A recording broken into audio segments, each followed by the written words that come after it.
You've tried the diets, you've bought the diet books, you've enrolled in the diet plans, and still you're not losing the weight you want to. Stay tuned, because I'm going to tell you how I lost 40 pounds.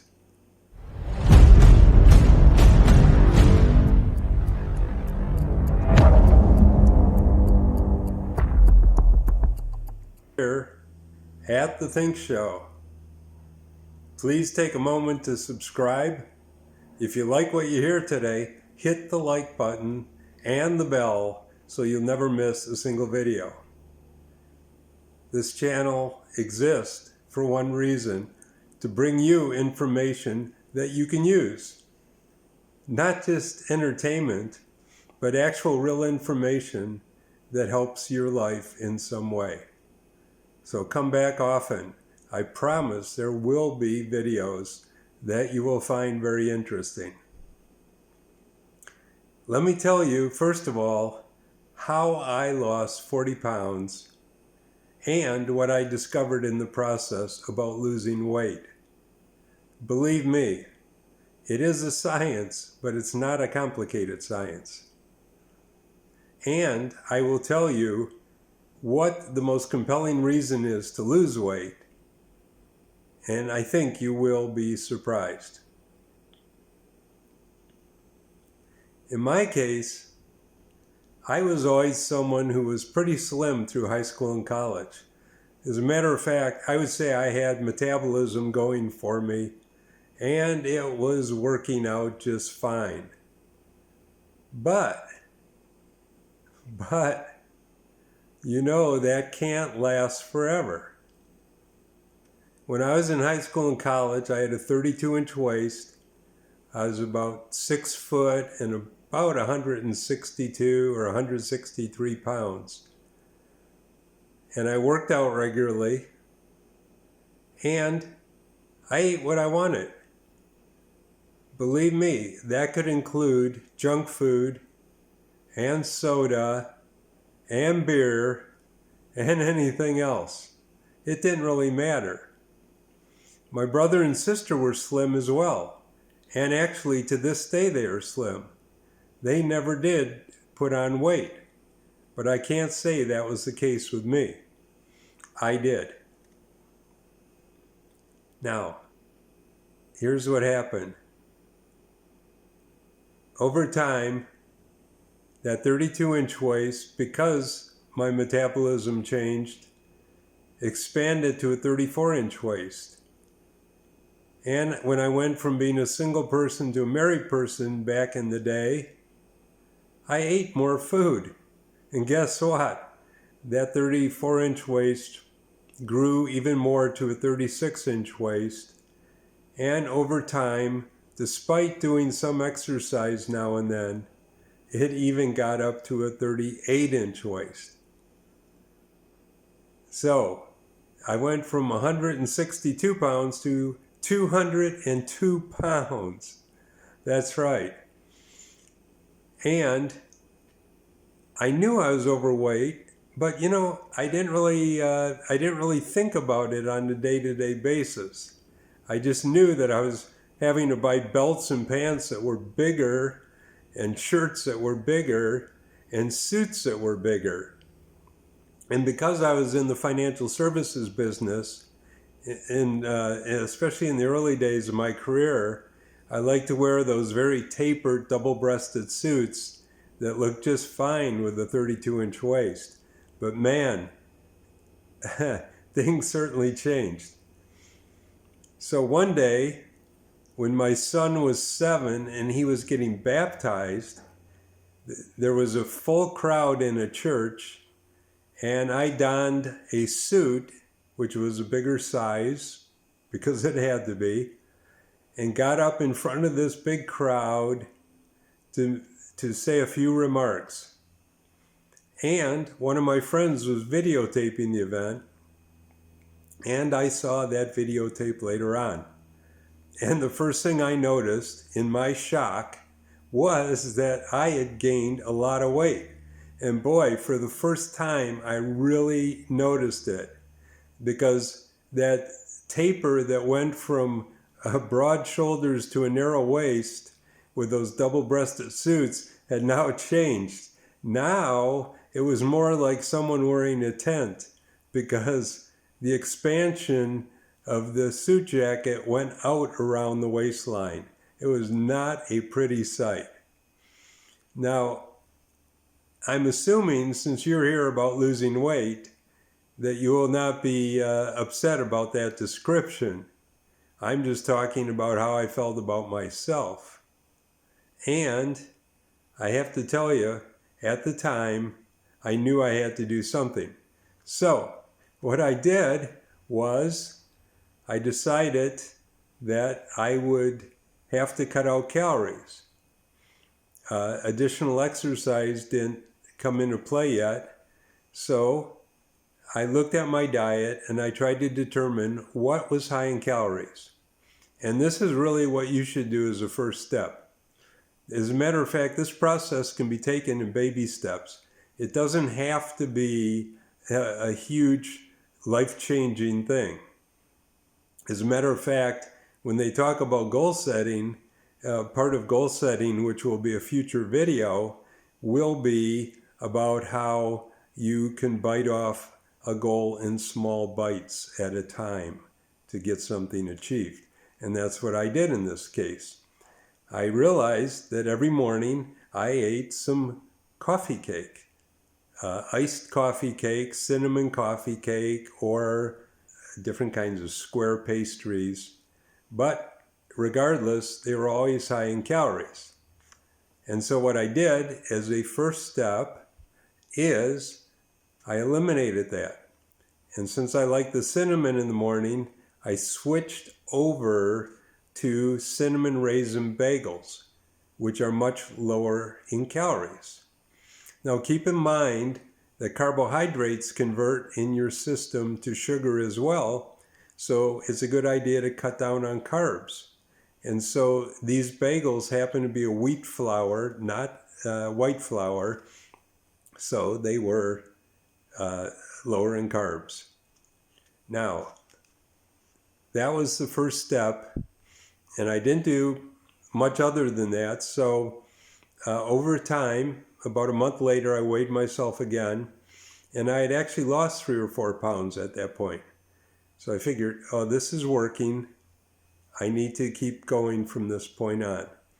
I need to start adding in some exercise, and so I bought a kind of rudimentary weight bench, and I bought some more free weights, and also bought what is called a lat machine or a tricep pushdown machine.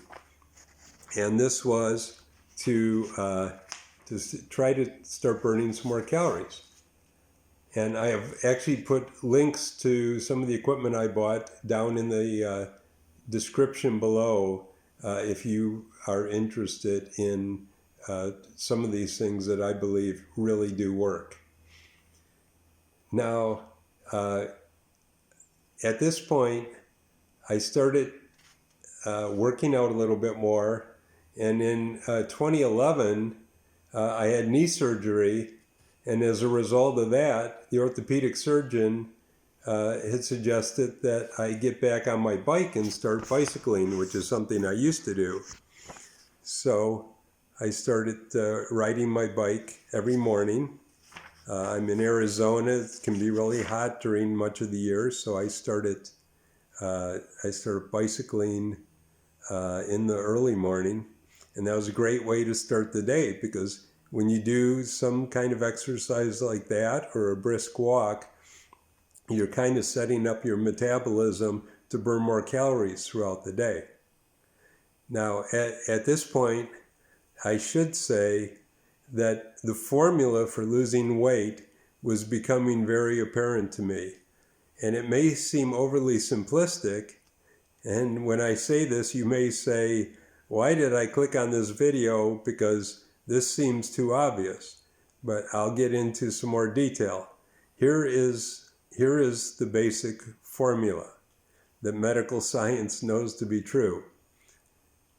The basic formula is that if you cut down on the amount of calories you take in every day, and at the same time you increase the number of calories you're burning, you can't help but lose weight.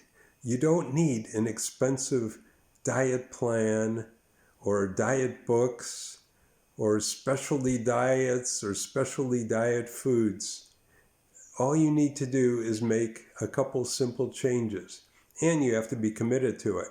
As a matter of fact, if you will commit to what I'm about to tell you to do, I would really like you to add some comments in the comments section about what your plan is, and then come back a couple months later and talk about how you lost weight, because you will.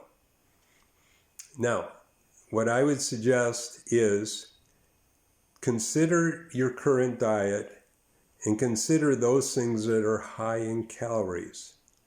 A lot of people will have what I like to call a foofy coffee drink, which is one of those fancy coffee drinks like a frappe or something that can have whipped cream and a lot of sugar and chocolate and things like that. You have to cut that out of your diet because it's just a lot of calories. And there's no getting around the fact that it's things like that or that bottle of soda or something that you think nothing about that is over time packing on the pounds. You need to cut those things from your diet, and you need to find ways that you enjoy that are calorie burning exercises.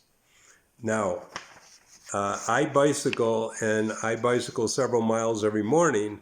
Bicycling does not burn a lot of calories, nor does walking, but those things will still burn calories.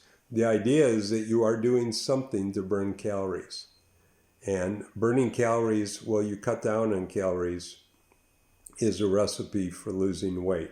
There's just no two ways about it. Now, in my case, I wanted to lose weight for appearance reasons, but there's a more compelling reason to lose weight, and that is your health. There are many diseases and illnesses that you're at higher risk of getting because of being overweight, and especially that you can get from being obese. Just a few examples of those are type 2 diabetes, high blood pressure. There's a higher risk of certain kinds of cancer as a result of being overweight. There's several kinds of heart disease that you're more at risk of because of being overweight or obese, including stroke, sleep apnea, osteoporosis, fatty liver disease, kidney disease, and even if you're pregnant, you're more likely to have to get a cesarean delivery if you're overweight. Now, doctors generally measure your weight and determine what is a normal or healthy weight versus being overweight or obese by measuring what's called your body mass index, your BMI. And your BMI is derived from your height and weight, which are things that you can plug into a calculator and find out what your BMI is. Mine currently is about 22.6. And I will link a BMI calculator in the section below that you can use. Now, a normal BMI would be in the range of 18.5 to 24.9. If you are overweight, your BMI is going to fall into a range of 25 to 29.9. And if you have a BMI of 30 or higher, according to doctors, you are medically obese. And that's at that point, that's where you have to start getting real serious about making some changes. They also can look at your waist size, and if you are a woman with a waist size of 35 inches or greater, or a man with a waist size of 40 inches or greater, you may have a greater chance of these diseases. And that is because a lot of that kind of fat around the midsection is a very unhealthy fat. And, it's generally around the organs. To drill down a little bit more on some of those illnesses, let's start with type 2 diabetes. The National Institutes of Health conducted a medical study that considered ways to prevent type 2 diabetes.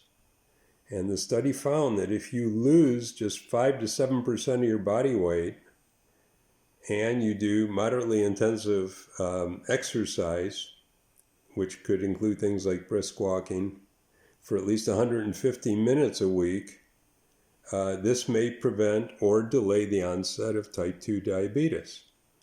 Now, that is a compelling reason right there to lose weight, and it doesn't take a lot of weight loss to help improve your health. Also, high blood pressure.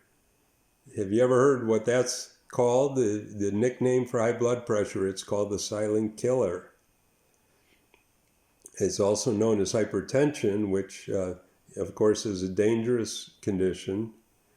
People really want to monitor their blood pressure. High blood pressure affects about 30% of Americans, and it causes up to 60,000 deaths per year. Now, being overweight can contribute to high blood pressure. Being overweight or obese can increase blood pressure because your heart needs to pump harder to supply blood to all your cells.